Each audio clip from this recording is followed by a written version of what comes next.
கிறிஸ்துவுக்குள் மிகவும் பிரியமானவர்களே, பரிசுத்தமான ஓய்வு நாளின் காலை ஆராதனையை காணொளி வழியாக கண்டு கடவுளுடைய நாமத்தை மகிமைப்படுத்துகின்ற உங்கள் அனைவரையும் ஆண்டவரும் மீட்பருமாகிய இயேசு கிறிஸ்துவின் இனிதான நாமத்தினாலே அன்போடு வாழ்த்துவதிலே மிகுந்த மகிழ்ச்சி அடைகிறேன். நாம் அனைவரும் இணைந்து ஆண்டவரை தொழுவோம்.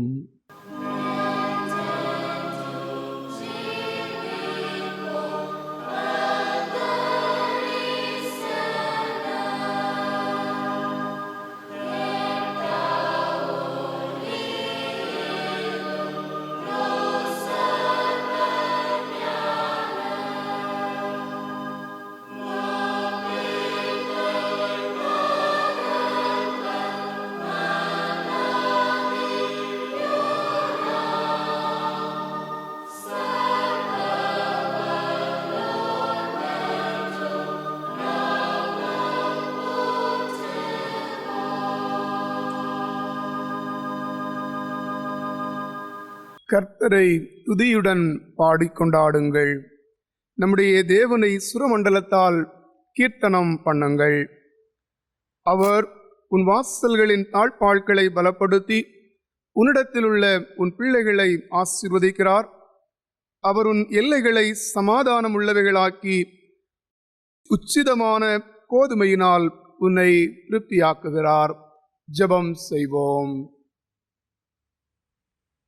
அன்பு நிறைந்த எங்கள் நல்ல கடவுளே, மகிழ்ச்சி நிறைந்த வாழ்வை தந்து ஆசீர்வாதமாக நடத்தி கொண்டிருக்கிற அதிசயமான உம்முடைய நடத்துதல்களுக்காக இறைவா நாங்கள் உமக்கு நன்றி சொல்லுகிறோம். பரிசுத்தமான இந்த ஓய்வு நாளின் காலை வேளையிலும் ஆண்டவருடைய சமூகத்திற்கு நேராக இல்லங்களில் அமர்ந்து ஏறெடுத்து பார்த்து ஆராதிக்கக்கூடிய சூழ்நிலைகளை இந்த கொரோனா காலங்களிலே ஆண்டவர் எங்களுக்கு தந்து வருகின்றீர். முழு மனதோடு முழு ஆத்மாவோடு முழு பலத்தோடு ஆண்டவரை ஆராதிக்கக்கூடிய நல்ல கிருபைகளை தந்து குடும்பமாய் ஆராதித்து ஆண்டவருக்கு மகிமையாய் வாழ்வதற்கு எங்களை அர்ப்பணம் செய்ய ஆண்டவர் அனுகிரகம் செய்யும்படியாக நாங்கள் வேண்டுதல் செய்கிறோம். நாங்கள் பாடல்களை பாடி உம்முடைய நாமத்தை மகிமைப்படுத்தவும் உம்முடைய வார்த்தையை படித்து தியானிக்கவும் எங்கள் குற்றங்கள் குறைவுகளை உணர்ந்து உம்முடைய சமூகத்திலே அறிக்கை செய்து ஜெபத்தோடு ஆண்டவருக்கு மகிமையாய் வாழ்வதற்கு ஒப்புக் கொடுக்க ஆவியானவர் துணை செய்ய வேண்டும் என்று மீட்பராம் இயேசுவின் வழியாய் வேண்டிக் கொள்கிறோம் பிதாவே, ஆமேன்.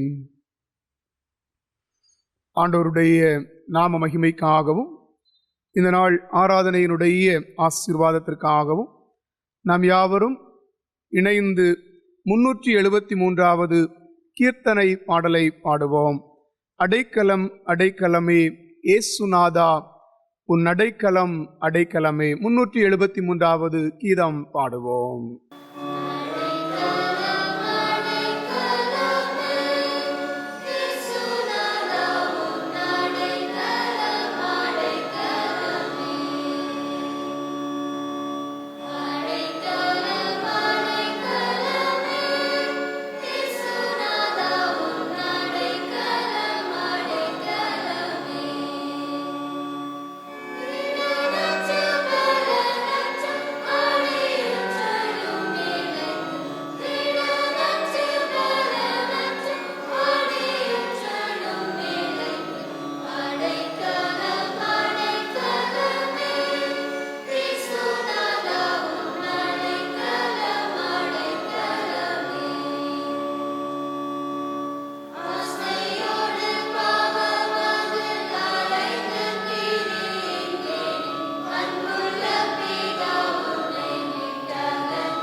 சேர்ந்து படிக்கும்படியாக தெரிந்து கொண்ட சங்கீதம் 127. 127ஆம் சங்கீதத்தை நாம் இணைந்து படிப்போம். கர்த்தர் வீட்டை கட்டாராகில் அதை கட்டுகிறவர்களின் பிரயாசம் விருதா. கர்த்தர் நகரத்தை காவாராகில் காவலாளர் விழித்திருக்கிறது விருதா. நீங்கள் அதிகாலையில் எழுந்து நேரப்பட வேலையிலே தரித்து வருத்தத்தின் அப்பத்தை சாப்பிடுகிறதும் விருதா. அவரே தமக்கு பிரியமானவனுக்கு நித்திரை அளிக்கிறார். இதோ பிள்ளைகள் கர்த்தரால் வரும் சுதந்திரம், கர்ப்பத்தின் கனி அவரால் கிடைக்கும் பலன். வால வயதின் குமாரர் பலவான் கையிலுள்ள அம்புகளுக்கு ஒப்பாயிருக்கிறார்கள். அவைகளால் தன் அம்பராத் தூணியை நிரப்பின புருஷன் பாக்கியவான். அவர்கள் நாணமடையாமல் ஒலிமுக வாசலில் சத்துருக்களோடு பேசுவார்கள்.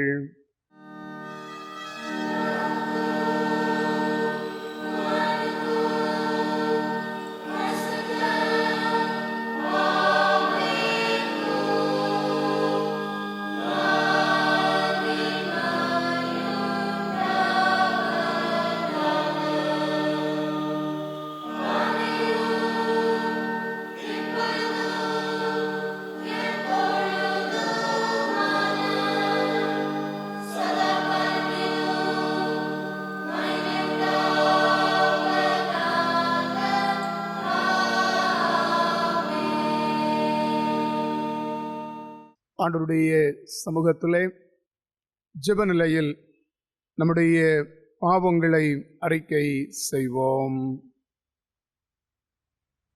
ஆண்டவருடைய பரிசுத்தமான சமூகத்துக்கு நேராக கண்களை ஏறெடுத்து பார்க்கின்ற நம்முடைய வாழ்விலே முழு மனதோடு ஆண்டவருடைய நாமத்தை தொழுது கொள்வதற்கு தடையாக இருக்கிற நம்முடைய பாவமுள்ள வாழ்வை ஒரு விசை நினைவு கூர்ந்து ஆண்டவருக்கு விரோதமாய், ஆண்டவருடைய பிள்ளைகளுக்கு விரோதமாய், கர்த்தருடைய வசனத்திற்கு விரோதமாய் வாழ்ந்த வாழ்வை நினைந்து மனம் வருந்தி ஆண்டவருடைய சமூகத்திலே மன்னிப்பை கேட்போமா.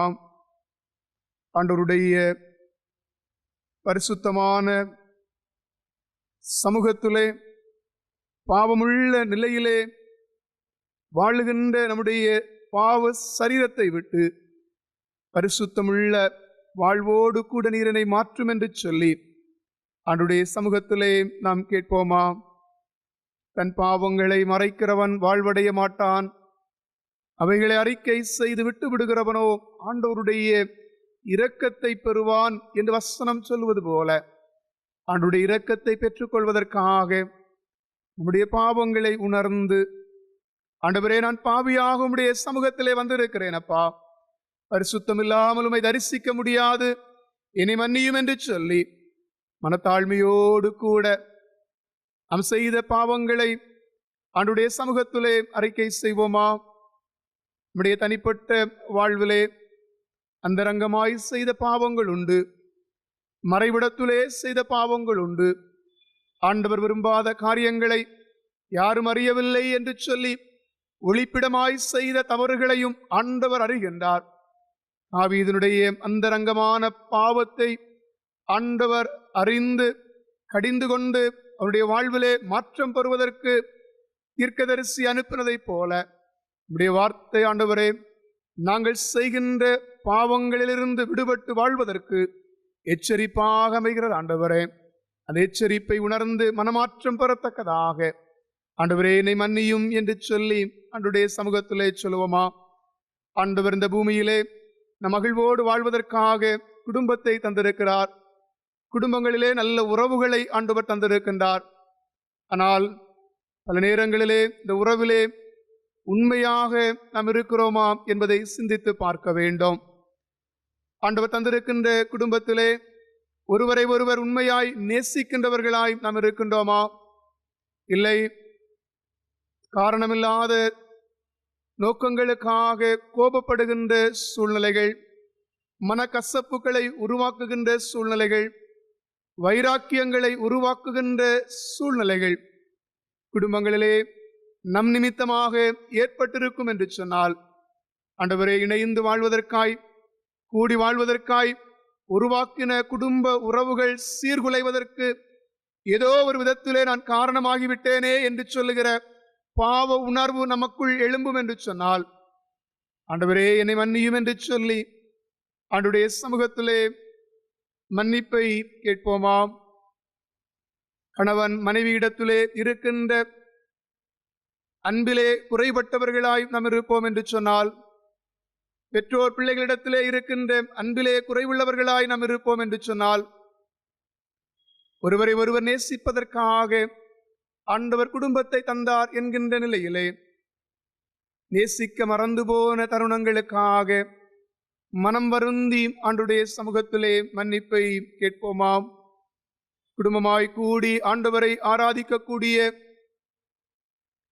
ஆண்டவருடைய கட்டளைகளுக்கு கீழ்ப்படிய மறந்து குடும்ப ஜெபம் இல்லாத சூழ்நிலைகளை நாம் உருவாக்கி இருப்போம் என்று சொன்னால், பிள்ளைகளுக்கு ஆண்டவருடைய வசனத்தை சரியாய் போதித்து கடவுளுடைய வழியிலே நடப்பதற்கு வழிகாட்ட தவறி போயிருப்போம் என்று சொன்னால், ஆண்டவரே எங்களை மன்னியும். ஆண்டவரே உம்முடைய வசனத்தின் வழியிலே பிள்ளைகளையும் வழிநடத்துவதற்குரிய ஞானத்தோடு செயல்படுவோம் என்று சொல்லுகிற உறுதியோடு கூட தவறிப்போன தருணங்களை நினைந்து மனம் வருந்தி ஆண்டவருடைய சமூகத்திலே மன்னிப்பை கேட்போமாம்.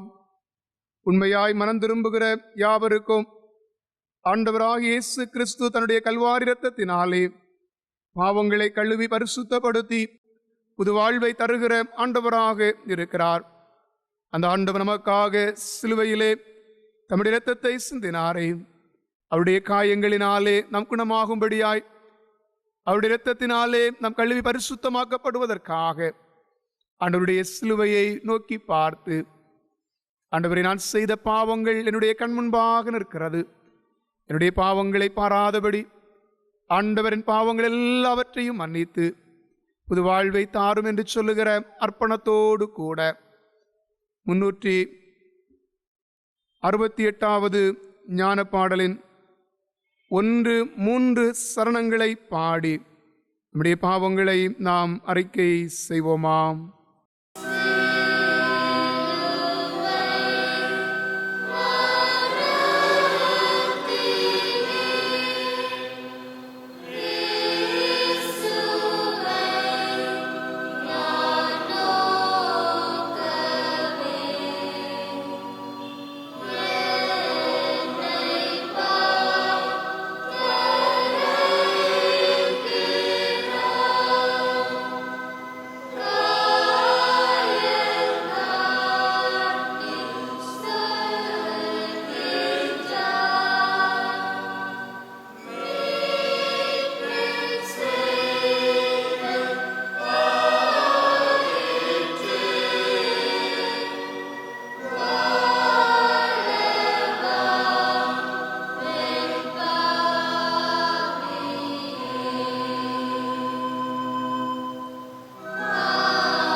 சர்வ வல்லமையும் மிகுந்த இரக்கமுள்ள ஆண்டவர் மன்னிப்பையும் பாவ நிவர்த்தியை நமக்கு கட்டளையிட்டருளி வாழ்க்கையை சீர்படுத்துவதற்கான காலத்தையும் நமது பரிசுத்த ஆவியானவரின் கிருபையையும் தேற்றுதலையும் தந்தருள்வாராக. ஆமீன். பாவ மன்னிப்பினுடைய நிச்சயத்தை விசுவாசத்தோடு பெற்றிருக்கிற நாம் ஆண்டவர் நம்முடைய வாழ்விலை செய்திருக்கிற எல்லா நன்மைகளுக்காக ஆண்டவருக்கு நாம் நன்றி சொல்லுவோமா. அடிக்கடி கடிந்து கொள்ளப்பட்டும் பாவத்திலே விழுந்து போயிருக்கிற நம்முடைய வாழ்விலும் ஆண்டுடைய சமூகத்திலே முழு மனதோடு அறிக்கை செய்த ஒவ்வொருவருடைய பாவங்களையும் ஆண்டவர் தயவாய் மன்னித்த அவருடைய அன்புக்காக ஆண்டவருக்கு நாம் நன்றி சொல்லுவோமாம். ஆபத்து நிறைந்த உலகிலே பயத்தோடும் நடுக்கத்தோடும் கொடிய கொள்ளை நோயினுடைய பாதிப்புகளினாலும் வாழ்ந்து கொண்டிருக்கிற இந்த கால சூழ்நிலையிலே எத்தனையோ மக்கள் இந்த உலகிலே இல்லாமல் போயிருக்கிற இந்த நாட்களில் நாங்கள் இந்த உலகிலே வாழ்வதற்கான ஜீவனை தந்து, சுகத்தை தந்து, பலனை தந்து பாதுகாத்து கொண்டிருக்கிற உம்முடைய அன்புக்காக உமக்கு நாங்கள் நன்றி சொல்லுகிறோம் அப்பா. அன்பு கடவுளே, இந்த காலை வேளையிலும் ஆண்டவருடைய சமூகத்திலே நாங்கள் குடும்பமாக கூடி ஆராதிக்கக்கூடிய நிலையிலே ஆண்டவர் எங்களுக்கு ஒரு வாய்ப்பை தந்திருக்கிறீரப்பா. குடும்பத்தை உருவாக்கின ஆண்டவர், குடும்பங்கள் இணைந்து மகிழ்ச்சியோடு வாழ வேண்டும் என்று சொல்லி விரும்பின ஆண்டவர், எங்கள் குடும்பங்களிலே சமாதானத்தை தந்து, சந்தோஷத்தை தந்து, ஆண்டவரை ஆராதிக்கக்கூடிய நல்ல மனநிலையை தந்து, மகிழ்ச்சியோடு வாழுகின்ற அனுபவங்களை தந்து மென்மையாக நடத்துகிற உம்முடைய அன்புக்காக உமக்கு நாங்கள் நன்றி சொல்லுகிறோம். இந்த நாள் வரையிலும் நம்மை பாதுகாத்து வழிநடத்தின ஆண்டவர் இனியும் நம்மை காப்பார் என்று சொல்லுகிற விசுவாசத்தோடு ஜெபத்தோடு ஆண்டவருக்கு நாம் நன்றி சொல்லுவோமா. கீர்த்தனை பாடல் புஸ்தகத்திலே 6வது பாடலுடைய பல்லவியை நாம் பாடுவோமா. ஆத்துமமே என் முழு உள்ளமே உன் ஆண்டவரை தொழுதேத்து. இணைந்து பாடி ஆண்டவருக்கு நன்றி சொல்லுவோம்.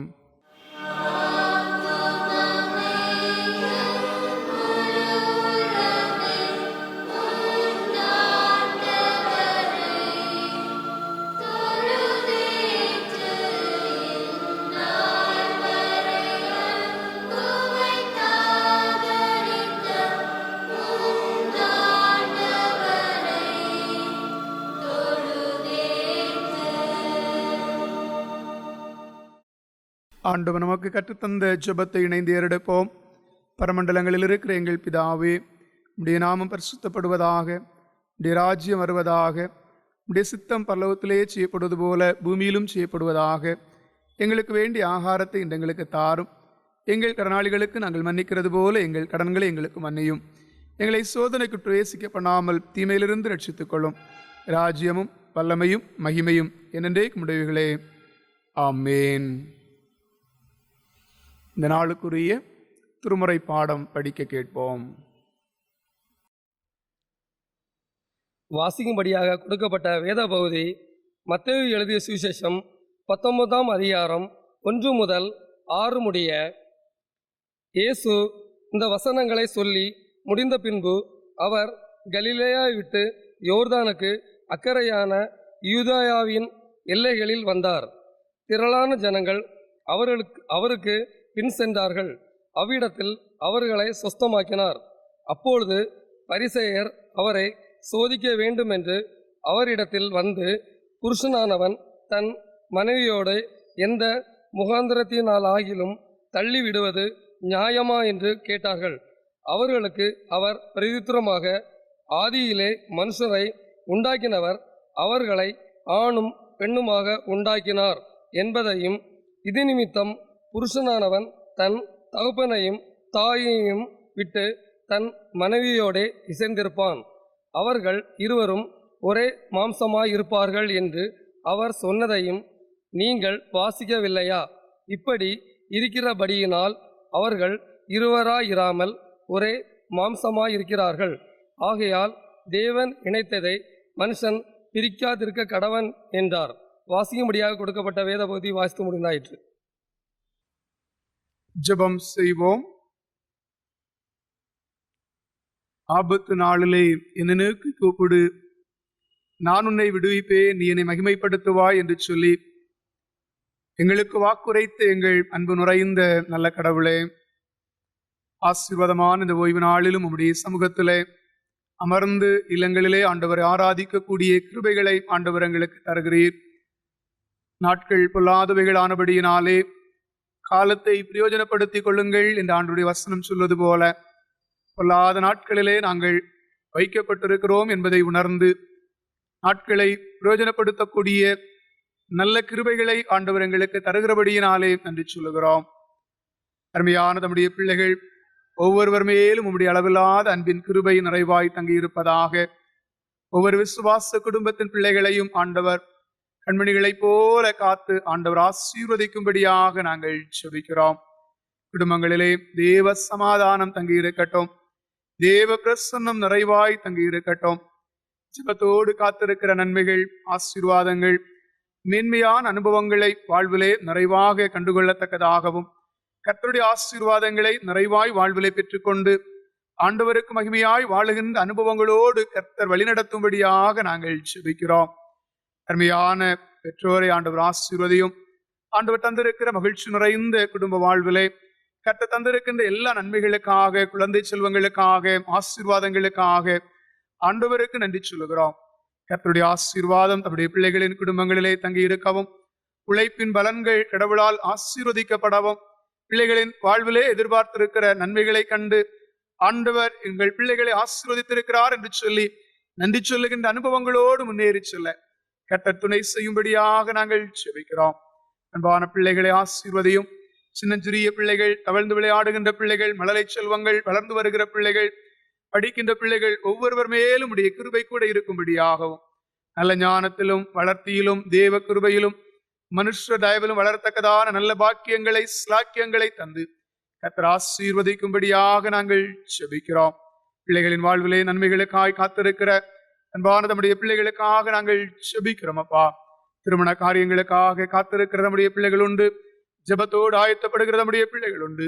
அனைவரோடும் நம்முடைய கிருபை கூட இருக்கவும், எதிர்பார்க்கின்ற குடும்ப வாழ்க்கை மிகுந்த மகிழ்ச்சியாய், சந்தோஷமாய், சமாதானமாய், ஆசீர்வாதமாக அமைய ஆண்டவர் ஆசீர்வதிக்கும்படியாக நாங்கள் செபிக்கிறோம். குடும்ப வாழ்விலே குழந்தை செல்வத்திற்காக காத்திருக்கிற பிள்ளைகளுக்காக நாங்கள் செபிக்கிறோம். கர்த்தர் நன்மையானதை தருவார் என்று சொல்லுகிற ஜெபத்தோடு காத்திருக்கிற நம்முடைய பிள்ளைகள் வாழ்விலே எல்லா நன்மைகளையும் ஆசீர்வாதங்களையும் மேன்மைகளையும் கண்டுகொள்ளத்தக்கதான அனுபவங்களை தந்து கர்த்தர் ஆசீர்வதிக்கும்படியாக நாங்கள் செபிக்கிறோம். அன்பின் கடவுளே, பல்வேறு நிலைகளிலே வேலை வாய்ப்புகளுக்காக ஜெபத்தோடு காத்திருக்கிற பிள்ளைகளுக்காக, அன்று வேலையிலே ஊதியத்திற்காக காத்திருக்கிற பிள்ளைகளுக்காக, வேலையிலே உயர்வுக்காக காத்திருக்கிற பிள்ளைகளுக்காக நாங்கள் செபிக்கிறோம். ஆண்டவர், இந்த கொரோனா வைரஸினுடைய பாதிப்பு நிமித்தமாக அநேக மக்கள் வேலை வாய்ப்புகளை இழந்தும், வேலை வாய்ப்புகள் குறைந்தும், வேலைக்கேற்ற ஊதியங்கள் பெற்றுக்கொள்ள முடியாதபடிக்கும் கடினமான சூழ்நிலைகளை சந்திக்கிறதை ஆண்டவர் அறிகிறீர். இந்த சூழ்நிலைகள் எல்லாம் மாறும்படியாகவும், நன்மையான சூழ்நிலைகளை வாழ்விலே கண்டுகொள்ளத்தக்கதான நல்ல அனுபவங்களை ஆண்டவர் ஆசீர்வாதமாக்கி கொடுக்கும்படியாக நாங்கள் செபிக்கிறோம். தூரமான தேசங்களிலே, தூரமான இடங்களில் தங்கி இருக்கிற நம்முடைய பிள்ளைகளையும் கர்த்தர் கண்மணிகளை போல காத்துக் கொள்ளும்படியாகவும், ஆண்டவருடைய ஆசீர்வாதங்களை காண ஆண்டவர் அனுகிரகம் செய்யும்படியாக நாங்கள் செபிக்கிறோம். ஆண்டவரே, எங்கள் தேசத்திற்காக, தேசத்தினுடைய அனைத்து மக்களுக்காக, தேசத்தை ஆளுகிறவர்களுக்காக நாங்கள் செபிக்கிறோம். அனைவரோடும் உடைய கிருபை கூட இருக்கட்டும். மக்களுக்கு ஏற்ற நல்ல திட்டங்களை மக்களை ஆளுகின்ற தலைவர்கள் செயல்முறைப்படுத்தக்கூடிய நல்ல தலைவர்களாய் செயல்பட தேவ ஞானத்தை ஆண்டவர் கொடுக்கும்படியாக நாங்கள் செபிக்கிறோம். பிரிவினை எண்ணங்கள் மாறக்கூடிய நிலையிலும் மக்கள் எல்லாம் இணைந்து சமாதானமாய் வாழுகின்ற சூழ்நிலைகளையும் ஆண்டவர் தரும்படியாக நாங்கள் செபிக்கிறோம். ஆண்டவர், இந்த கொரோனா வைரஸினுடைய பாதிப்புகள் எல்லாம் மாறும்படியாக உடைய சமூகத்திலே நாங்கள் கண்ணீரோடு கூட செபிக்கிறோம். அப்பா, எவ்வளவு நாட்கள் ஆண்டவரை மக்கள் பாதிப்புகளோடு கூட இருக்கிறார்கள். எவ்வளவு நாட்கள் ஆண்டவரை உடைய ஆலயங்கள் திறக்கப்படாதபடி, ஆராதனை நடத்த முடியாதபடி, கூடி ஆராதிக்க முடியாதபடிக்கு இருக்கிற சூழ்நிலைகளை காண்கிறப்பா. இந்த நிலைகள் எல்லாம் மாறும்படியாக தேவ பிரசன்னத்தை நாங்கள் கண்டுகொள்ள, தேவ வல்லமையை நாங்கள் கண்டுகொள்ள பெரிய காரியங்களை செய்யும்படியாக நாங்கள் செபிக்கிறோம். இந்த நாளிலும் எங்கெல்லாம் ஆராதனை செய்கிறார்களோ அனைத்து இடங்களிலும், அனைத்து இல்லங்களிலும் ஆண்டுடைய பிரசன்னம் நிறைவாய் தங்கி இருக்கட்டும். தாழ்த்துடைய கரங்களில் ஒப்புக் கொடுக்கிறோம். கர்த்தர் பொறுப்பெடுத்துக் கொள்ளும். மீட்பராம் இயேசுவின் வழியாய் வேண்டிக் கொள்கிறோம் பிதாவே, ஆமேன். அன்பானவர்களே, பாடகர் குழுவினர் சிறப்பு பாடல் பாடுவார்கள். அதனைத் தொடர்ந்து ஆண்டவருடைய செய்தியை நாம் கேட்போம்.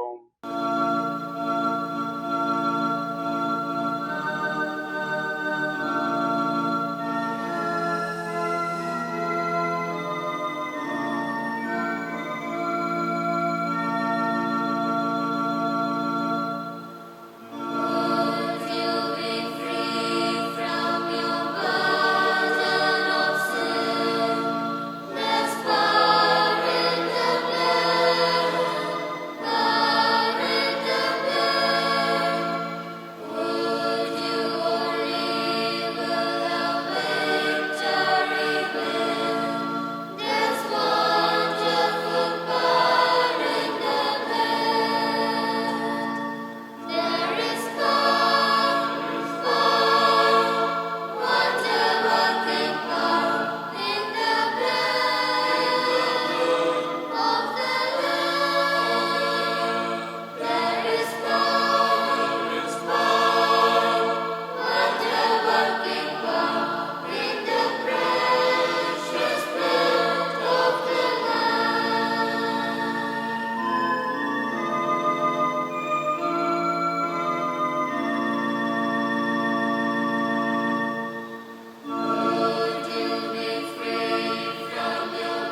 அன்பிற்குரியவர்களே, களியங்காடு சேகர திருச்சபையின் சார்பில் உங்கள் அனைவருக்கும் அன்பின் வாழ்த்துக்களை தெரிவிப்பதிலே மிக்க மகிழ்ச்சி அடைகின்றேன். ஆண்டவர் இந்த நாளிலே தம்முடைய நல்ல வார்த்தைகளை நம்மை தரத்தக்கதாக கண்களை மூடி ஜெபம் செய்வோம். குடும்ப வாழ்வின் தலைவராக இருந்து வாழ்விலே மேன்மையான அனுபவங்களை தந்து வருகின்ற நல்ல கர்த்தாவே, இதனாலிலும் நாங்கள் சிந்தனை செய்கின்ற இறை வார்த்தைகள் எங்களுடைய வாழ்விற்கு ஆசீர்வாதமாக வந்தமே தகுதான கிருபைகளை தாரும்.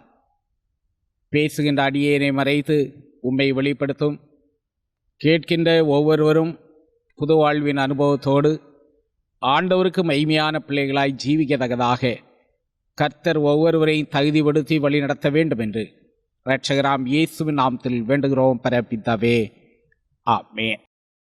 அன்பிற்குரியவர்களே, இந்த நாளிலே தென்னிந்திய திருச்சபையாக சிந்தனைக்காக தரப்பட்டுள்ள பொருள் திருமணம் உடன்படிக்கையின் கொண்டாட்டம் என்பதாகும். திருமணம் உடன்படிக்கையின் கொண்டாட்டம் என்று சொல்கின்ற போது மனித வாழ்க்கையிலே மிக முக்கியமான ஒரு நிகழ்வு திருமணம் என்றால் அது மிகையாகாது. மனிதனுக்கென்று கடவுளால் தரப்பட்ட ஒரு ஈவு திருமணம். மனுக்குல நன்மைக்காக கடவுளால் ஏற்படுத்தப்பட்ட இணைப்பே திருமணம். இரு மனம் இணையும் இன்பமான நாள் அந்த நாள். உலகை படைத்த ஆண்டவர் எல்லாவற்றையும் நல்லதென்று கண்டார். ஆனால் ஒரே ஒரு விஷயத்தை மட்டும் அவர் நல்லதல்ல என்று சொன்னார். ஆதியாகமம் 2வது அதிகாரம் 18வது வசனத்தை நாம் காண்கின்ற போது, மனிதன் தனிமையாயிருப்பது நல்லதல்ல, அவனுக்கு ஏற்ற துணையை உண்டாக்குவேன் என்கின்றார்.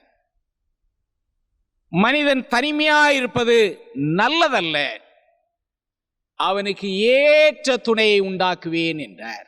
அருமையானவர்களே, இன்று திருமணம் வாயிலாக கணவன் மனைவியாய் ஒன்றிணைக்கப்படுகின்ற நேரத்தில் எனக்கு ஏற்ற துணையை ஆண்டவர் தந்திருக்கிறார் என்று சொல்லுகின்ற ஒரு உறுதி கர்த்தருடைய பிள்ளைகளாகிய நம்முடைய வாழ்விலே தேவை. கணவனுக்கு ஏற்ற துணையாய் மனைவியை, மனைவிக்கு ஏற்ற துணையாய் கணவனை கடவுள் தந்திருக்கிறார் என்று சொல்லுகின்ற நிலையில இறைவனால் ஏற்படுத்தப்பட்ட ஒரு இணைப்பு என்பதை உண்மையாய் உணர்ந்து அதை வாழ்விலே ஏற்று செயல்படுகின்ற போது மேன்மைகளை சொந்தமாக்குகிறவர்களாக வாழ முடியும். இந்த வாழ்வை எல்லா மனிதரும் மேன்மையானதாக கொள்ள வேண்டும் என்று திருமறை கட்டளையிடுகிறது. ஒவ்வொரு திருமண ஆராதனையிலும் இந்த வார்த்தை பயன்படுத்தப்படுகிறது. எபிரேயர் 13வது அதிகாரம் 4வது வசனத்தை நாம் காண்கின்ற வேளையில எல்லா மனிதரும் இதை மேன்மையானதாக கொள்ள வேண்டும் என்று வசனம் குறிப்பிடுகின்றது. அன்பிற்குரியவர்களே, இதை நாம் வாசியை கேட்ட பரிசுத்த மத்தேயு எழுதின நற்செய்தி நூல் 19வது அதிகாரத்தை நாம் காண்கின்ற வேளையில அங்கே ஆண்டவர் இயேசு கிறிஸ்து இந்த திருமணத்தை குறித்து திட்டமும் தெளிவுமாக சுட்டி காட்டுகின்ற உண்மையை காண்கின்றோம். மத்தேயு 19:5, 6 ஆகிய வசனங்களிலே, புருஷனானவன் தன் தகப்பனையும் தாயையும் விட்டு தன் மனைவியோடே சேர்ந்திருப்பான், அவர்கள் இருவரும் ஒரே மாம்சமாயிருப்பார்கள் என்று அவர் சொன்னதையும் நீங்கள் வாசிக்கவில்லையா? இப்படி இருக்கிறபடியினால் அவர்கள் இருவராயிராமல் ஒரே மாம்சமாயிருக்கிறார்கள். ஆகையால் தேவன் இணைத்ததை மனிதன் பிரிக்காதிருக்க கடவன் என்றார். அன்பிற்குரியவர்களே, மனிதனின் நல்வாழ்வுக்காய் இறைவன் ஏற்படுத்தின உன்னதமான ஒரு திட்டம் திருமணம். ஆணுக்கும் பெண்ணுக்கும் உள்ள சமநிலையை அவர் படைப்பிலேயே வெளிப்படுத்தினார் என்பது நாம் வசனத்தின் மூலமாக அறிகின்ற உண்மை. குறிப்பாக ஆதியாகமம் 2வது அதிகாரம் 24வது வசனத்தை நாம் காண்கின்ற போது அங்கு படைப்பிலேயே அவர் குறிப்பிடுகின்றார், இது நிமித்தம் புருஷன் தன் தகப்பனையும் தன் தாயையும் விட்டு தன் மனைவியோடே சேர்ந்திருப்பான், அவர்கள் ஒரே மாம்சமாயிருப்பார்கள் என்று. மத்தேயு 19வது அதிகாரம் 5, 6 ஆகிய வசனங்களிலே கிறிஸ்து குறிப்பிடுகின்றார். மார்க்கு 10, 7, 8 வசனங்களிலும் கிறிஸ்து குறிப்பிடுவதை நாம் காண்கின்றோம். பவுல் அப்போஸ்தலன் எபேசியர் 5வது அதிகாரம் 30, 31 ஆகிய வசனங்களிலே ஆணுக்கும் பெண்ணுக்கும் உள்ள சமநிலையை உறுதிப்படுத்துகின்ற காரியங்களை நாம் காண்கின்றவர்களாக இருக்கின்றோம். அருமையானவர்களே, இன்று நம்முடைய வாழ்விலும் அந்த வாழ்வை திருமணத்தின் மூலமாக ஆண்டவர் ஏற்படுத்துகின்றார். குடும்பம் குடும்பமாக, தலைமுறை தலைமுறையாக ஆண்டவருடைய காரியங்களை நிறைவேற்றுவதற்கு திருமணம் ஒரு ஏற்புடைய அனுபவமாக அமைந்திருக்கிறது என்பதை நாம் உணர்ந்து கொள்ள அழைக்கப்படுகின்றோம். சிறப்பான நல்ல வாழ்வுக்கு வழி என்ற தலைப்பில் ஒரு செமினார் நடத்தப்பட்டதார். அதை நடத்தி கொண்டிருந்த விரிவுரையாளர், உங்களுடைய வாழ்விலே மிகவும் முக்கியமான 20 நபர்களுடைய பெயர்களை நீங்கள் உங்களுடைய டயரியிலே எழுதுங்கள் என்று குறிப்பிட்டார். கலந்து கொண்ட எல்லோரும் தங்களுடைய வாழ்விலே முக்கியமான நபர் யார் என்று சொல்லி பார்த்து தன்னுடைய குடும்பம், சொந்தம், நண்பர்கள் என்று சொல்லி 20 பேருடைய பெயர் எழுதினார்கள். 20 போதுமா, இன்னும் எழுத வேண்டுமா என்று கேட்க தொடங்கினார்கள். 20 போதும் என்று சொல்லி விரிவுரையாளர் சொன்னார்.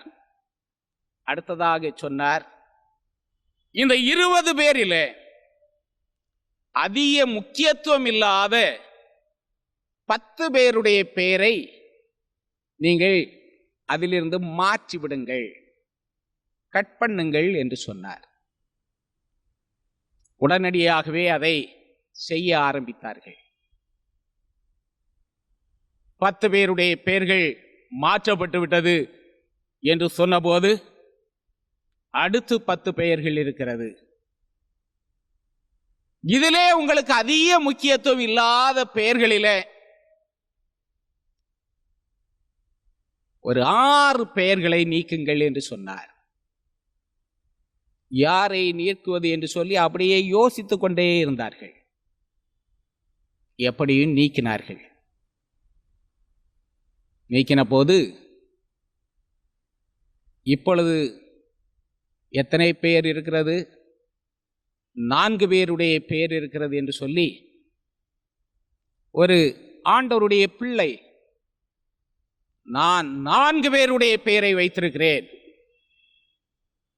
அவர்கள் என்னை விட்டு பிரிக்க முடியாதவர்கள், மிகவும் முக்கியமானவர்கள் என்று குறிப்பிட்டார். யார் என்று கேட்டபோது, என்னுடைய கணவன், என்னுடைய மகன், என்னுடைய அப்பா, என்னுடைய அம்மா, இவர்களை உங்களை விட்டு பிரிக்க முடியாதா என்று கேட்டார். கேட்டு அடுத்து கேட்டார், இவர்களிலும் அதிக முக்கியமானவர்கள் யார் என்று நீங்கள் சொல்லுங்கள் என்று சொன்னபோது அழுகை வந்துவிட்டது. விம்மி விம்மி அழுதார். அழுதுவிட்டு 2 பேருடைய பெயரை நீக்குங்கள் என்று சொன்னார். அப்பா அம்மாவினுடைய பெயரை நீக்கினார். அழுது கொண்டே நிற்கிறார். இப்பொழுது யாருடைய பெயர் இருக்கிறது? கணவர், மகன். இதிலும் உங்களுக்கு முக்கியமானவர் யார் என்று கேட்கின்றார். அந்த நேரத்தில் அவர்களுக்கு வாயிலிருந்து பதிலே வரவில்லை. ஓ என்று அழுகின்றார்கள். அழுதுவிட்டு மகனுடைய பெயரையும் வெட்டுகின்றார். கடைசியில் நீங்கள் எழுதின 20 பேருடைய பெயரையும் சொல்லுங்கள் என்று சொன்னபோது சொந்தக்காரர்களுடைய பெயர்கள், குடும்பக்காரருடைய பெயர்கள், நண்பர்களுடைய பெயர்கள் என்று சொல்லி பெயர்களை எல்லாம் சொன்னார்கள். அந்த பெயர்களை எல்லாம் வெட்டின போது நீங்கள் அழவில்லையே. அப்பா அம்மாவினுடைய பெயரை வெட்டின போது அழுதீர்களே. என்னை பெற்று வளர்த்து ஆளாக்கினவர்களாகிட்டே, அவர்களுடைய பெயரை நான் எப்படி வெட்டுவது என்று சொல்லி திகைத்து விட்டேன். ஆனாலும் அவர்கள் வயதானவர்கள் தானே, இன்னும் எத்தனை ஆண்டு தான் இருப்பாங்கன்னு சொல்லி அவங்களுக்கு பெயரை வெட்டி விட்டேன். அடுத்து மகனுடைய பெயரை வெட்டினீர்களே என்று கேட்டபோது சொன்னார்கள், மகனும் வாலிப வயதாகிவிட்டது, அடுத்து திருமணம் செய்ய போவான். திருமணம் செய்தால் அவனும் மனைவி குடும்பம் என்று சொல்லி வாழ ஆரம்பித்து விடுவான். என்னுடைய கணவனுக்கு நான் தான் உண்டு, எனக்கு அவர்தான் உண்டு. அன்றைக்கு வாக்குத்தத்தம் கொடுத்த போதே இதைத்தான் நாங்கள் சொன்னோம். இன்று முதல் வாழ்விலும் தாழ்விலும், சுகத்திலும் சுகவீனத்திலும், வாழ்வின் இறுதி வரை உம்மை நேசிக்கவும் காப்பாற்றவும் வாக்கு கொடுக்கிறேன் என்று வாக்கு கொடுத்து அதை வாழ்ந்தும் என்னுடைய கணவர் காட்டுகின்றார். நானும் காட்ட வேண்டாமா? ஆகையினால்தான் கணவனுடைய பெயரை கடைசியை வைத்திருக்கிறேன் என்று சொன்னார்கள். அருமையானவர்களே, இது திருமணம் என்று சொல்லுகின்ற நிலையிலே கிடைக்கின்ற ஒரு உன்னதமான, உயர்வான, மேன்மையான அனுபவம். இன்றைய கணவன் மனைவியாய் திருமணத்தின் மூலமாக இணைக்கப்பட்டிருக்கிறவர்களுடைய வாழ்க்கையில் அப்படிப்பட்ட ஒரு உன்னதமான உணர்வு காணப்படுகின்றதா? இதை உலகத்தை எண்ணி பார்க்கின்ற போது எங்கு பார்த்தாலும் விவாகரத்துகள். மனைவி பிரிந்து சென்று விட்டால், கணவர் சென்று விட்டார் என்று சொல்லி வாழுகின்ற ஒரு சூழ்நிலையை நாம் கண்டுகொண்டே இருக்கின்றோம். கிறிஸ்தவ குடும்பங்களிலும் கூட திருமணம் ஏதோ ஒரு சடங்காச்சாரம் என்று சொல்லுகின்ற நிலையில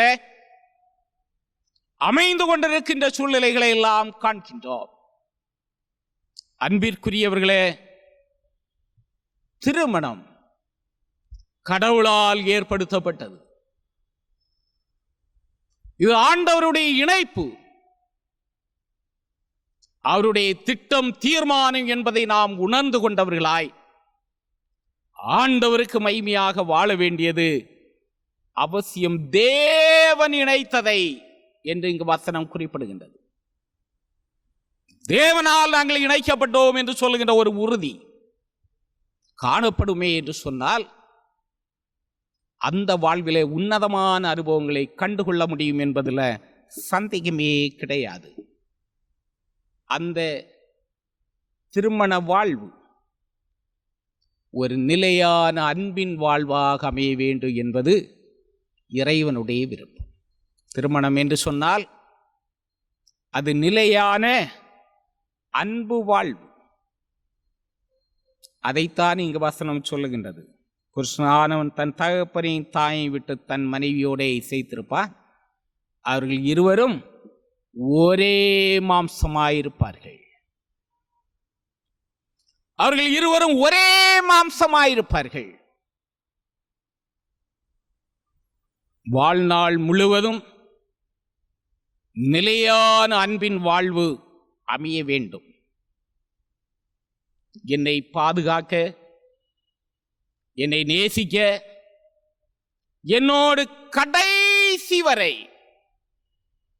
இருந்து என்னை காப்பாற்ற ஒருவர் உண்டு என்று வாழுகின்ற வாழ்க்கைத்தான் நிலையான அன்பின் வாழ்வு. அது இல்லாதபடி ஏதோ மாம்சீக பிரகாரமாக சில ஆசைகளை நிறைவேற்ற என்று அல்ல. என்னை காப்பாற்ற, என்னை நேசிக்க, என்னோடு கடைசி வரை வாழ்வதற்கு ஒருவர் இருக்கிறார் என்று சொல்லி துணையை பெற்றுக்கொள்ளுகின்ற போது அது மேன்மையானதாக அமையும் என்பதில் சந்தேகமே கிடையாது. அப்படிப்பட்ட நிலையான அன்புள்ள வாழ்வு அமைகின்ற போது தன்னுடைய துணையின் வேதனை தன்னுடைய வேதனையாக, தன்னுடைய துணையின் குறைவு தன்னுடைய குறைவாக அமையும். அது இல்லை என்றால் உனக்கு, நீ என்று சொல்லி அங்கு வித்தியாசங்கள் வருவதை நாம் காண முடியும். இன்றைய உலகம் செக்குலரிசம், குளோபலைசேஷன், மீடியா கல்ச்சர் என்று சொல்லி வளர்ந்து கொண்டே செல்லுகின்றது. மாறி வருகின்ற சமூகத்திலே நாம் வாழ்ந்து கொண்டிருக்கின்றோம். புதுமைகள் காணுகின்ற சமூகம் இன்றைக்கு உலகிலே தோன்றிக் கொண்டே இருக்கிறது. அதை போன்று திருமணத்திலும் புதுமைகளை காண்கின்ற அனுபவத்தை காண்கின்றோம். சில இடங்களில் ஆணுக்கும் ஆணுக்கும் திருமணம், பொண்ணுக்கும் பொண்ணுக்கும் திருமணம், இறைவன் விரும்பாத ஒரு கீழ்த்தரமான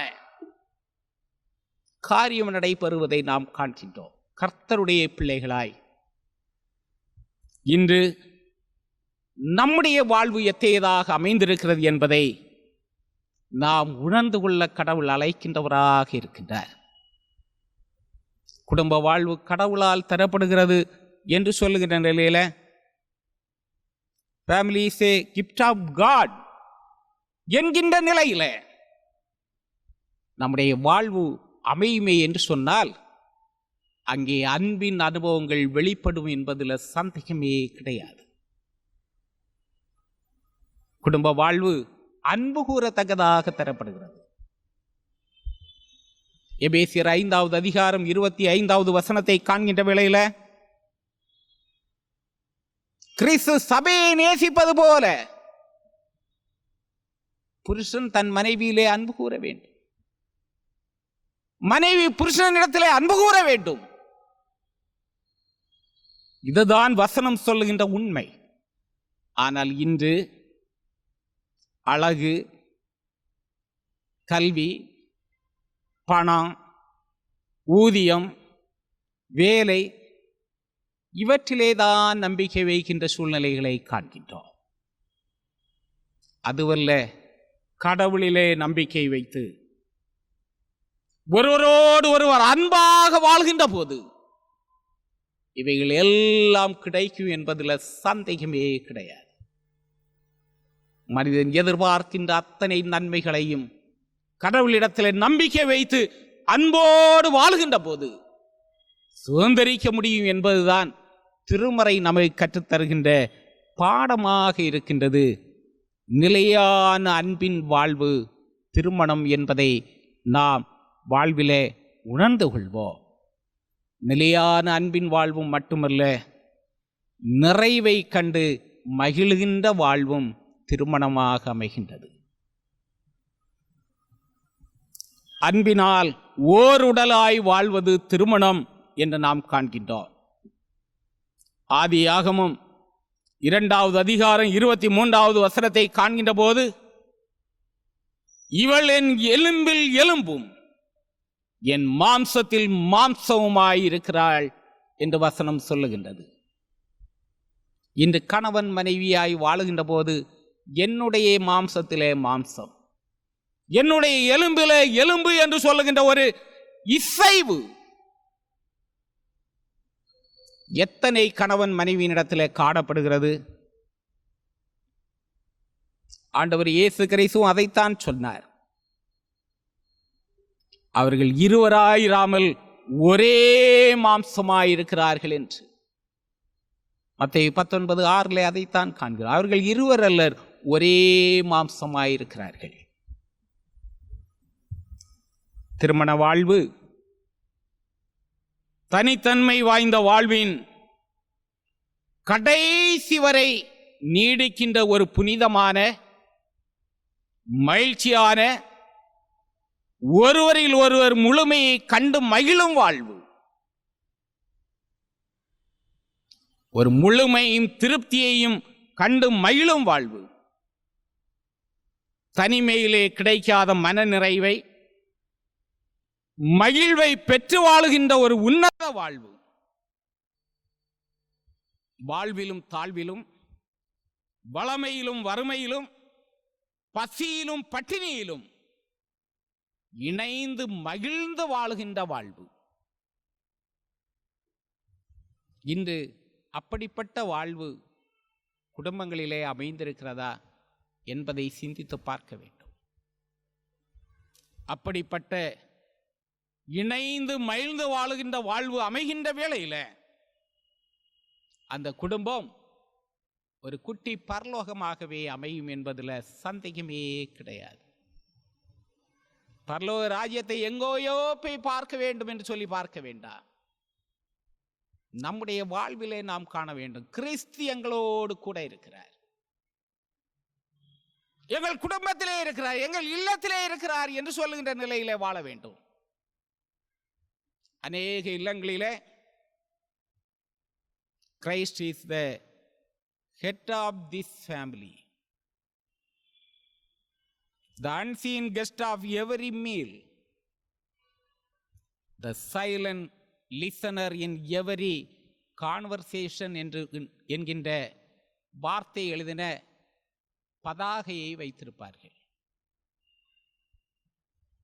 இந்த வாசகம் அநேக இல்லங்களிலே தொங்கும். கிறிஸ்துவே இந்த வீட்டின் தலைவர், ஒவ்வொரு உணவிலும் காணப்படாத விருந்தாளி, ஒவ்வொரு உரையாடலையும் அமைதியாக கேட்பவர் என்று எழுதப்பட்டிருக்கும். ஆனால் அதன் பொருள் அவளுடைய வாழ்விலே வெளிப்படுகிறதா என்று பார்க்கின்ற போது அநேக நேரங்களில் இல்லை என்று தான் சொல்ல வேண்டும். அன்பிற்குரியவர்களே, அந்த வாழ்வு நம்முடைய இல்லங்களிலே கிறிஸ்துவை தலைவராக கொண்டு வாழுகின்ற போது கிடைக்கும் என்பதில் சந்தேகமே கிடையாது. இந்த உலகிலே மனிதன் மகிழ்ச்சிக்காக எதையோ செய்கின்றான், சமாதானத்திற்காக செய்ய வேண்டிய காரியங்கள் எதையோ செய்கின்றான். ஆனால் உண்மையான மகிழ்ச்சி கிடையாது, சமாதானம் கிடையாது, குடும்பங்களிலே நிம்மதி கிடையாது. இதுதான் உலக வாழ்விலே நாம் காண்கின்ற உண்மை. நல்ல உணவை சாப்பிட்டால் மகிழ்ச்சியாக இருந்து விடலாம் என்று சில நேரங்களிலே நினைப்போம். நல்ல ட்ரெஸ் கிடைத்து விட்டால் மகிழ்ச்சியாக இருந்து விடலாம் என்று நினைப்போம். நல்ல ஒரு வேலை கிடைத்து விட்டால் மகிழ்ச்சியாக இருந்து விடலாம் என்று நினைப்போம். ஆனால் அவையெல்லாம் சில நேரங்களிலே மகிழ்ச்சியை கொடும். ஆனால் இறைவன் தருகின்ற மகிழ்ச்சி, அவர் நம்மோடு வாசம் பண்ணுவதனாலே கிடைக்கின்ற மேன்மை உன்னதமானது, மகத்துவமானது என்பதை நாம் மறந்து போகக்கூடாது. அது நிரந்தரமான ஒரு அனுபவமாக அமையும். அப்படிப்பட்ட அனுபவம் நம்முடைய வாழ்விலே அமைய வேண்டும் என்று சொல்லி இறைவன் விரும்புகின்றார். அன்பிற்குரியவர்களே, இன்று ஆண்டவருடைய பிள்ளைகளாக வாழுகின்ற நம்முடைய வாழ்க்கையில் ஒரு நிலையான அன்பின் வாழ்வு என்னிலே வெளிப்படுவதற்கு, நிறைவை கண்டு மகிழுகின்ற வாழ்வு என்னிலே வெளிப்படுவதற்கு நான் எத்தகைய வாழ்வு வாழுகிறேன் என்று சொல்லி ஒரு முறை நம்மை நாமே சீர்தூக்கி பார்க்க கடவுள் அழைக்கின்றார். இறைவன் எனக்கு நல்லதைத்தான் தருவார் என்று ஏற்று வாழுகின்ற ஒரு வாழ்வு நம்மிடத்திலே காணப்படுமே என்று சொன்னால், கணவனுக்கு மனைவி நல்லதாக தந்திருக்கிறார் என்று சொல்லி, மனைவிக்கு கணவனை நல்லதாக தந்திருக்கிறார் என்று சொல்லி கடவுளுக்குள்ளாக நம்பிக்கையோடு குடும்பத்தை நடத்தி சொல்லுகின்ற போது அங்கு மேன்மைகளை காண்போம் என்பதில் சந்தேகமே கிடையாது. ஆண்டவர் இயேசு கிறிஸ்துவினுடைய அப்பா அம்மா என்று திருமறை சுட்டி காட்டுகின்ற யோசேப்பு மரியாளுடைய வாழ்வை காண்கின்ற போது அதனைத்தான் நாம் காண்கின்றோம். கடவுளுடைய வார்த்தையை சார்ந்து வாழ்க்கையை அவர்கள் அமைத்தனர். கடவுளுடைய திட்டம் தங்களுடைய வாழ்விலே நிறைவேற அவர் வழியிலே நடப்பதற்கு தங்களை முற்றுமாக அர்ப்பணித்தனர். அந்த அர்ப்பணம் அங்கு மேன்மையாய் அமைந்தது என்று நாம் காண்கின்றோம். இன்றைக்கு நம்முடைய வாழ்விலும் அப்படிப்பட்ட தெய்வ பயத்தோடு ஒருவருக்கொருவர் கீழ்ப்படுகின்ற அனுபவம் எபேசியர் 5:21 சொல்லப்பட்டிருக்கிறதே, அந்த அனுபவம் நம்முடைய வாழ்வின் அனுபவமாக அமைய வேண்டும். இந்த முறை நாம் வாசியை கேட்ட சங்கீதம் 127 முதலாவது வசனம் சொல்லுகிற, கர்த்தர் வீட்டை கற்றாராகில் அதை கட்டுகிறவரின் பிரயாசம் விருதா என்று சொல்லி அந்த வசனம் நம்முடைய வாழ்வில அமைய வேண்டும். அந்த நிலையில கணவன் மனைவியாய் ஜெபித்து வசனத்தின்படி நாம் செய்து கொண்ட உடன்படிக்கையின்படி திருமண நாளிலே ஆலயத்திலே வந்து வாக்குறுதி கொடுக்கின்றோமே, அந்த வாக்குறுதியின்படி வாழ்வதற்கு எங்களை நாங்கள் அர்ப்பணம் செய்கிறோம் என்று சொல்லுகின்ற நிலையிலே வாழுகின்ற போது இறைவன் மேன்மைகளை தருவார். இன்று முதல் நன்மையிலும் தீமையிலும் வாழ்விலும் தாழ்விலும் சுகத்திலும் சுகவீனத்திலும் வாழ்வின் கடைசி வரை பழைய ஆராதனை முறையில மரணம் நம்மை பிரிக்கும் வரை என்று வசனம் சொல்லுகிறது. 1 கொரிந்தியர் 7வது அதிகாரத்தை நீங்கள் வாசித்து பார்த்தால் மரணமே இல்லாமல் வேறொன்று நம்மை பிரிக்க மாட்டாது என்று வசனம் சொல்லுகின்றது. அந்த ஒரு அனுபவம் திருமணத்தின் மூலமாக நமக்கு ஏற்படுத்தப்படுகிறது என்பதை உணர்ந்தவர்களாக நாம் வாழ வேண்டும். இருவரும் ஒரே மாம்சமாயிருப்பார்கள். ஆகையால் தேவன் இணைத்ததை மனிதன் பிரிக்காதிருக்க கடவன் என்று வசனம் சொல்லுகிறது. இந்த வார்த்தைக்கு சான்று பெறுகின்ற மக்களாய், ஆண்டவருக்கு புகழ் சேர்க்கின்ற மக்களாய், எல்லா புகழும் கடவுளுக்கே வரட்டும் என்று சொல்லுகின்ற நிலையில சமாதானத்தோடு சந்தோஷத்தோடு நம்முடைய வாழ்வை கட்டி எழுப்போம். அப்படிப்பட்ட நல்ல வாழ்வை குடும்பங்களிலே ஆண்டவர் தந்து கணவன் மனைவி என்று சொல்லுகின்ற அந்தஸ்தோடு மேன்மைப்படுத்தி உயர்த்துவாராக. ஆமென்.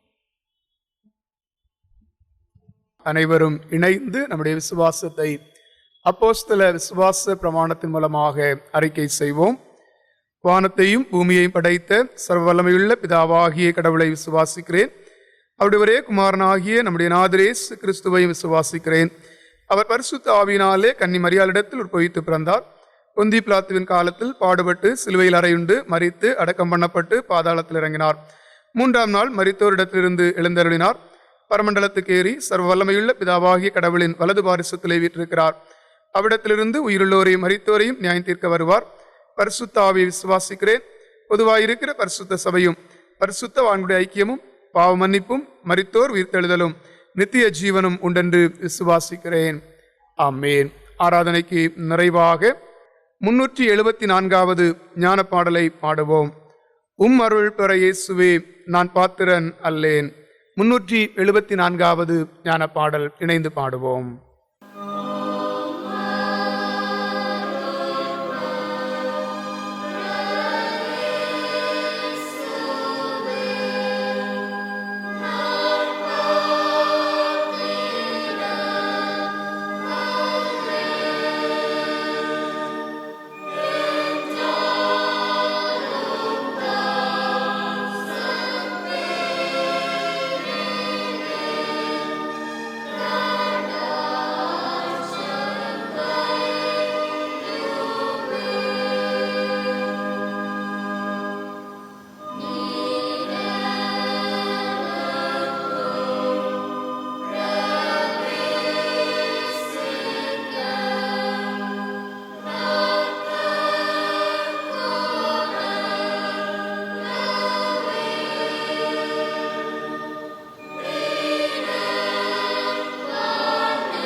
ஜெபம் செய்வோம். அன்பின் நல்ல கர்த்தாவே, இந்த வேலைக்காக ஆண்டவரை நன்றியோடு துதிக்கிறோம், ஸ்தோத்திரம் செலுத்துகின்றோம். ஆராதனையின் ஆரம்ப நேரம் முதல் நேரம் மட்டுமாக நீர் எங்களிலே வல்லவராய் செயலாற்றினீரே, நன்றி சொல்லுகின்றோம். திருமணம் என்று இந்த உன்னதமான அனுபவத்தை குறித்து நாங்கள் இந்த நாளிலும் சிந்தனை செய்தோம். ஆண்டவரே, திருமணத்தின் மூலமாக நீர் குடும்பங்களை அமைத்து வருகின்றீர். நீர் விரும்புகின்ற காரியங்கள் இதன் மூலமாக நடந்தேறவும் ஆண்டவருக்கு மகிமையான மக்களாய் ஒவ்வொருவரும் செயலாற்றவும் தகுதான கிருபைகளை தாரும்.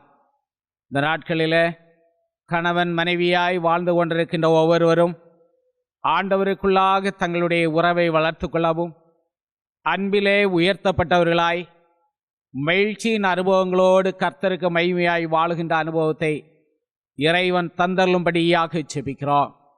உண்மையாகவே திருமணத்தின் நோக்கம் நிறைவேறத்தக்கதாக ஆண்டவன் நல்லதென்று காண்கின்ற அனுபவத்தை இதன் மூலமாக உலகிலே நாங்கள் வெளிப்படுத்தத்தக்கதாக கர்த்தர் தகுதிப்படுத்தும்படியாக செபிக்கிறோம். இந்த நேரத்திலும் திருச்சபையின் ஒவ்வொரு அங்கத்தினர்களையும் உடைய கரங்களிலே தந்து ஜெபிக்கின்றோம். ஆண்டவர் பொறுப்பெடுத்துக் கொள்வீராக. ஒவ்வொருடைய வாழ்வின் எதிர்பார்ப்புகளிலும் தேவைகளிலும் கர்த்தர் போதுமானவராக கூட இருப்பீராக. வாழ்விலே ஆண்டவர் மேன்மைகளை தந்தார். அவர் அருளுகின்ற ஆசீர்வாதங்களினால் திருப்தியாளவோம் என்று சொல்லி இறைவனை போற்றத்தக்கதான கிருபைகளை தாரும். இந்த நாட்களில் திருமணத்திற்காக ஆயத்தப்படுகின்ற பிள்ளைகளுக்காக செபிக்கிறோம். ஆண்டவரே, குறிக்கப்பட்ட நாளிலே திருமணம் சிறப்புடன் நடந்தேறவும் நாங்கள் சிந்தனை செய்த வண்ணமாக இறைவன் விரும்புகின்ற உன்னதமான வாழ்வை ஒவ்வொருவரும் வெளிப்படுத்தவும் தக்கதான கிருபைகளை தாரும். திருமண வாழ்வு அமையவில்லையே, ஏற்ற துணையை இன்னும் காண முடியவில்லையே என்று சொல்லி ஏக்கத்தோடு இருக்கின்றவர்களுக்கும் ஆண்டவர் நியமித்திருக்கிற துணையை கண்டுகொள்ளுகின்ற கண்களை தருவீராக. அதன் மூலமாக இறைவனுடைய திட்டம் நிறைவுற கர்த்தரால் ஆசீர்வதிக்கப்பட்ட மக்களாய் எழும்பி பிரகாசிக்கத்தக்கதான கிருபைகளை தாரும். இந்த நேரத்திலும் கர்த்தாவே, இந்த நிகழ்ச்சியை பங்கேற்ற ஒவ்வொருவருக்காகவும் நன்றி செலுத்துகின்றோம். சபையின் குடும்பங்கள் அத்தனையும் ஆசீர்வதியும், சபையின் மூப்பர்களை ஆசீர்வதியும். இந்த நிகழ்ச்சி ஒளிபரப்ப காரணமாயிருந்த ஒவ்வொருவருக்காகவும் நன்றி செலுத்துகின்றோம். தம்முடைய பிள்ளைகளும் அதற்குரிய ஆசீர்வாதங்களை சொந்தமாக்கத்தக்கதான கிருபைகளை தாரும். இந்த நிகழ்வை யார் யார் கண்டார்களோ, இந்த சத்திய வார்த்தைகளை யார் யார் கேட்டார்களோ, அவர்கள் ஒவ்வொருடைய வாழ்விலும் புது வாழ்வின் அனுபவத்தை ஆண்டவர் தந்து வழி நடத்தும்படியாக செபிக்கிறோம். வருகின்ற காலங்கள் மிகுந்த சமாதானமும் சந்தோஷமும் நிறைந்த நேரங்களாய் ஆண்டவருக்கு மகிமையாய் செயல்படுகின்ற வேலைகளாக அமைந்தேற கர்த்தர் அனுகூலம் தந்து வழி நடத்த வேண்டும் என்று இரட்சகராம் இயேசுவின் நாமத்தில் வேண்டுகிறோம். எங்களை ஆசீர்வதித்து நடத்தும் நல்ல கர்த்தாவே, ஆமென்.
கர்த்தர் உங்களை ஆசீர்வதித்து உங்களை காக்க கடவர்.